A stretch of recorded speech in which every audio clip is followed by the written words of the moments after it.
Hi hello నమస్తే అండి. నేను మీ రాణి వల్ల. ఈరోజు మేము బలివే పుణ్యక్షేత్రానికి వచ్చాము. ఇక్కడ ఏలూరు జిల్లాలో ఉందండి, ఆంధ్రప్రదేశ్ రాష్ట్రంలో. ఇది చాలా ప్రసిద్ధమైనటువంటి శివాలయం అండి. ఈ రామలింగేశ్వర స్వామి ఆలయం అతి ప్రాచీనమైన పురాతనమైనటువంటి కట్టడం అండి.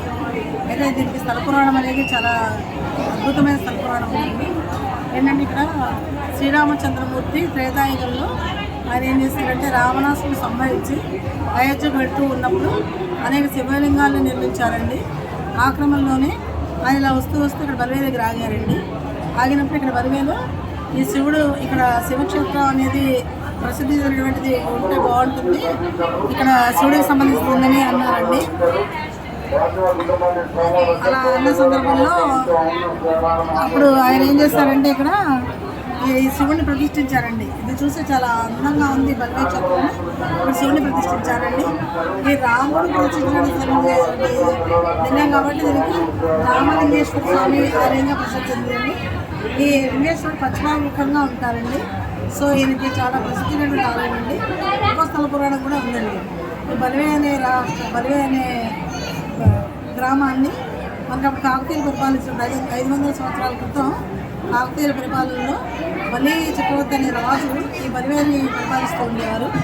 ఆయన పేరు మీద ఈ బలివే అనే క్షేత్రం ప్రసిద్ధి చెందినటువంటిది. ఆయన ఈ క్షేత్రాన్ని పునర్నిర్మించారండి. ఇంత పెద్ద క్షేత్రంగా ఆయన నిర్మించినటువంటి క్షేత్రం అండి ఇది. ఆయన ఏకబసవనాథస్వామి ఆయన ఏకబసవనాథుడే అనే రాజు నిర్మించారండి. సో అట్లాగే ఈ బలివే క్షేత్రంలో కార్తీక మాసంలో నవరాత్రుల్లో ఈ మహాశివరాత్రి రోజు ఈ శివరాత్రిలో అనేక వేల కోట్ల మంది భక్తులు చుట్టుపక్కల ఆంధ్రప్రదేశ్ నుంచి అనేక ప్రాంతాల నుంచి కూడా ఈ దేవాలయం చూడడానికి శివుని చుట్టూ తరలి వస్తూ ఉంటారండి. అదేవిధంగా ఇక్కడ మనకి ఇవాళ రాత్రి కళ్యాణం శివపార్వతుల కళ్యాణం జరుగుతూ ఉంటుందండి. అదేవిధంగా రామలింగేశ్వర స్వామి శివ లింగం కింద నుంచి గంగ ప్రవహిస్తూ ఉంటుందండి. ప్రవహించి పక్కన చెరువులో కలుస్తూ ఉంటుంది. సో అందుకని ఇక్కడ గంగాదేవి కూడా ఉంటుందని భక్తులు నమ్ముతూ ఉంటారండి.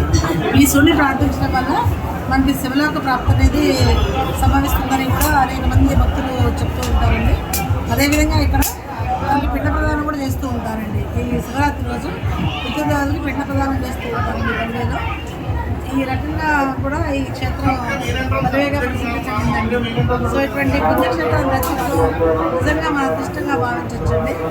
అలాగే ఈ క్షేత్రంలో ఈ శివపార్వతుల కళ్యాణం చుట్టానికి వచ్చినటువంటి వాళ్ళందరూ శివుడికి అభిషేకం చేసినటువంటి వాళ్ళు ఇక్కడ దండం పెట్టుకుని వెళ్తున్న వాళ్ళందరూ కూడా చాలా చాలా చాలా గొప్పగా మంచి కీర్తిపరిచి మంచి పెట్టారని. సో అంత వైమానికమైన క్షేత్రాన్ని మనం దర్శించాము. మాది ఏలూరే కాబట్టి మేము 30 సంవత్సరాల నుంచి ఈ క్షేత్రానికి వచ్చి ఈ రామలింగేశ్వర స్వామిని శివరాత్రిని దర్శించుకొని అంత మహద్భాగ్యాన్ని మేము కూడా పొందుతున్నామండి. అదేవిధంగా ఇక్కడ చూడండి,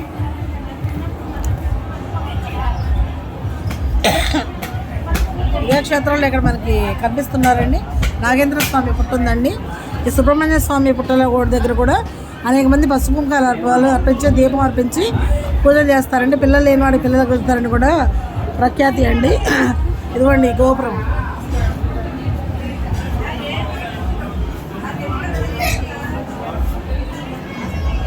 ఇదిగోండి ఇది శిఖరం అండి. ఓం నమః శివాయ, ఓం నమః శివాయ. ఈరోజు అసలు ఖాళీ లేదండి. ఆదివారం అవటం వల్ల ఏమో ఇవాళ చాలామంది భక్తులు దండోపదండాలుగా తరలి వచ్చారండి క్షేత్రం. ఇదిగోండి చూడండి ఎంతమంది భక్తులు. అసలు ఖాళీ లేదండి. అదేం ధ్వజస్తంభం అండి అది. నందీశ్వరుడు. ఈ ఆలయ ప్రాంగణంలోనే ఇక్కడ అభిషేకం చేస్తూ ఉంటారండి శివుడి. ఇక్కడ శివుడికి అభిషేకాలు చేస్తారండి. ఇది శివలింగం అండి. ఇది కూడా చాలా ప్రఖ్యాతమైనటువంటి శివలింగం. ఓం నమః శివాయ, ఓం నమః శివాయ, ఓం నమః శివాయ, ఓం నమః శివాయ, ఓం నమః శివాయ, ఓం నమః శివాయ, ఓం నమః శివాయ. ఓం నమః శివాయ, ఓం నమః శివాయ. Okay okay.